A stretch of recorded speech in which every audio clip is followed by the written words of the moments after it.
Hello everyone and welcome to this writing lesson. We are going to start with capitalization rules.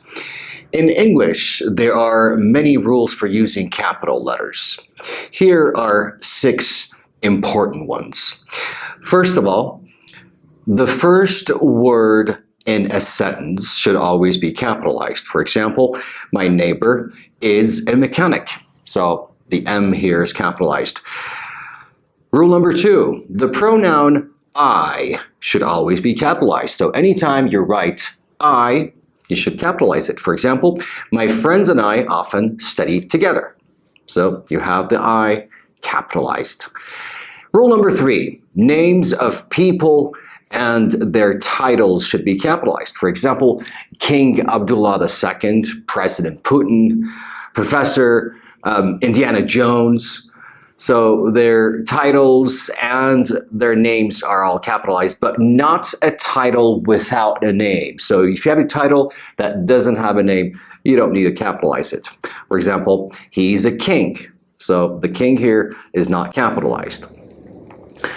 There is an exception, however. A title without a name is sometimes capitalized if it refers to a specific person. For example, the President of the United States had dinner with the Emperor of Japan. Rule number 4, nationalities, languages, religions, and ethnic groups should all be capitalized, like Swedish, English, Spanish, Jewish, Christian, Asian, should all be capitalized. All right, now rule number 5. Names of school courses with numbers should be capitalized. So Psychology 101, that's a name of a course with number, so it should be capitalized. But don't capitalize school subjects except the names of nationalities, languages, religions, and college classes with numbers. So history, math, and physics don't need to be capitalized, but Russian history or history 101 or physics 352 should be capitalized. Rule number 6, specific places you could find on a map should be capitalized, like the North Pole or South America or the Amazon River. These are specific places, again, on a map that should be capitalized.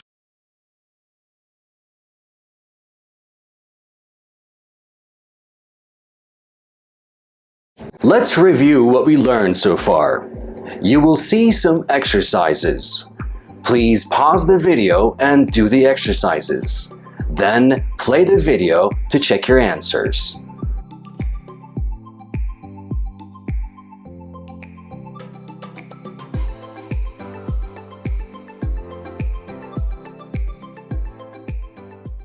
So let's talk about paragraphs. A paragraph is a group of related sentences about a single topic. The topic of a paragraph is one and only one idea. A paragraph has 3 main parts: the topic sentence, supporting sentences, and the concluding sentence.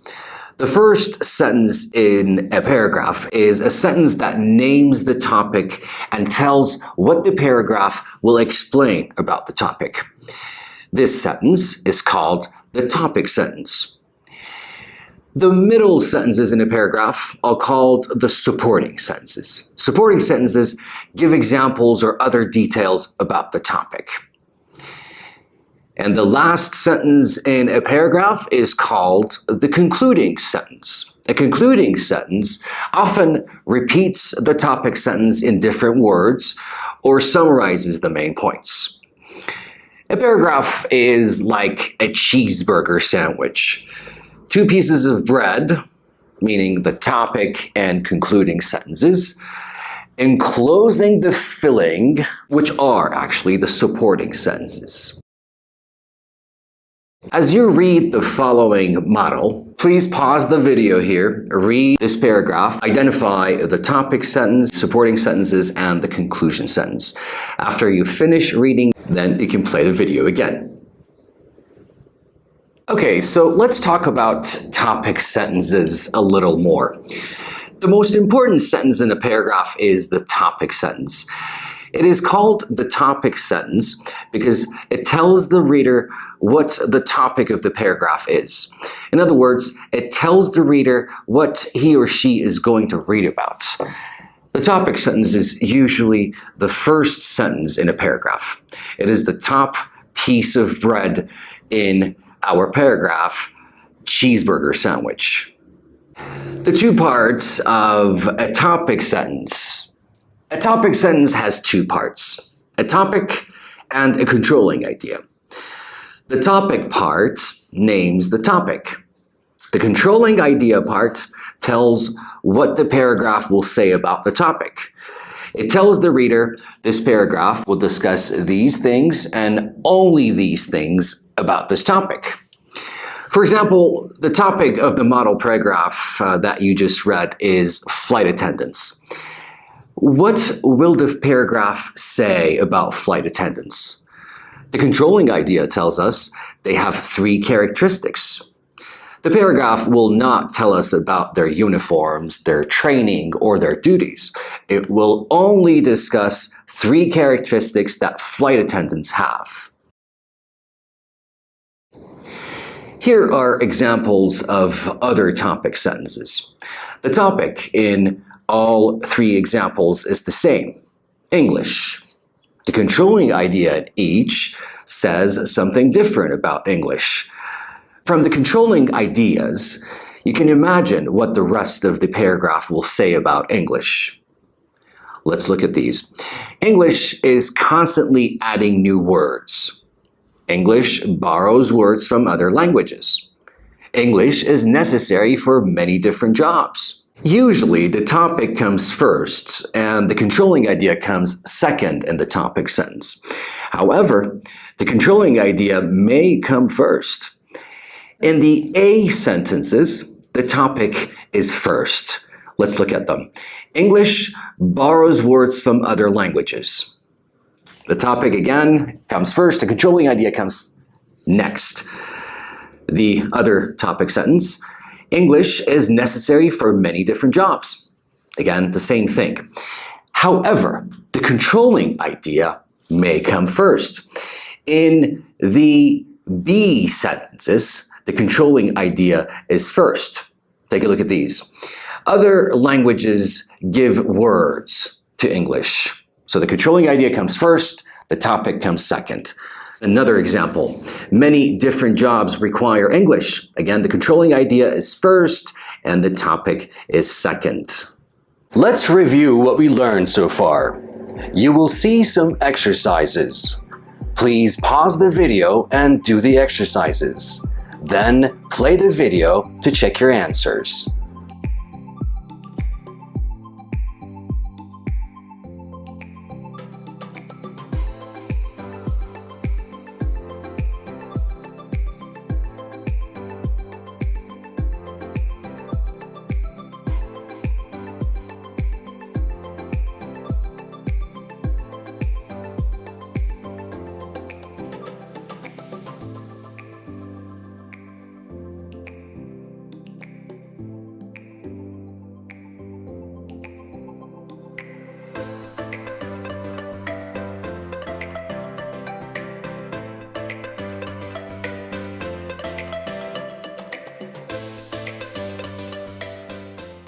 Now let's discuss supporting sentences. The middle sentences of a paragraph are the supporting sentences.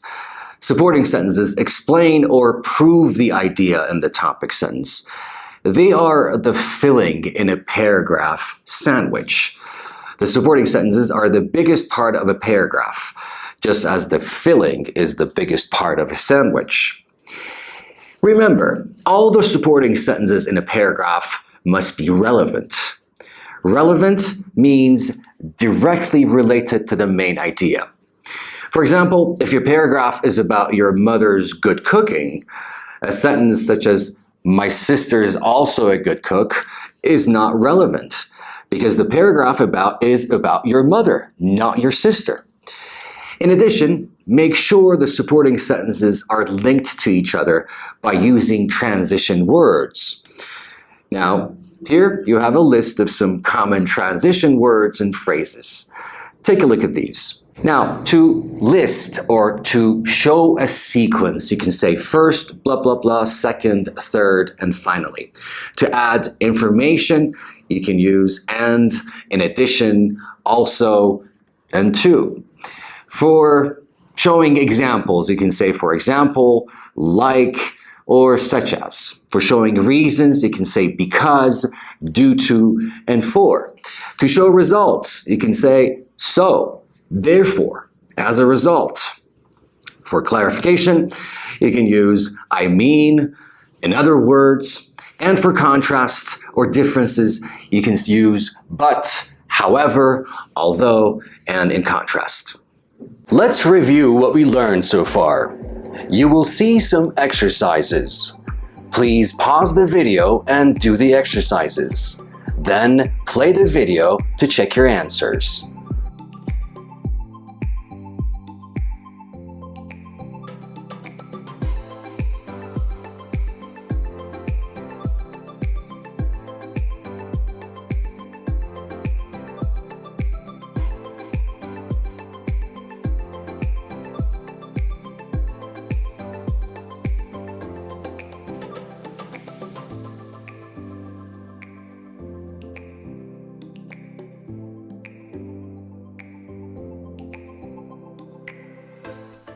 And finally, let's look at the concluding sentence.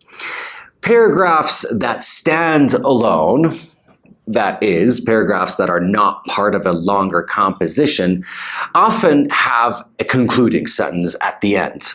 A concluding sentence closes the paragraph so that the reader is not left expecting more.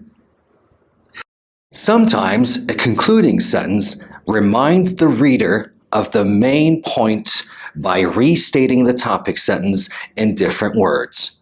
Now look at this example. The topic sentence is, English is necessary for many different jobs. So the concluding sentence could be, many different jobs require English. Sometimes a concluding sentence summarizes the main points in a paragraph. Now look at this example. The topic sentence is, my best friend Freddie has 3 important qualities. So the concluding sentence could be, my best friend is fun to be with, reliable, and understanding. Now remember, do not introduce a new idea in your concluding sentence. Just review or repeat the ideas you have already discussed. Don't add anything new. So it would be wrong to say, also, flight attendants love to travel. It would also be wrong to say, in conclusion, I hope to become a flight attendant someday. Why? Because these are new ideas, so they would be wrong in a concluding sentence. Use a transition signal to tell your reader that this is the end of your paragraph. This chart lists several conclusion signals. Notice that there is always a comma after conclusion signals. Pause the video and look at all these conclusion signals. Let's review what we learned so far. You will see some exercises. Please pause the video and do the exercises. Then play the video to check your answers.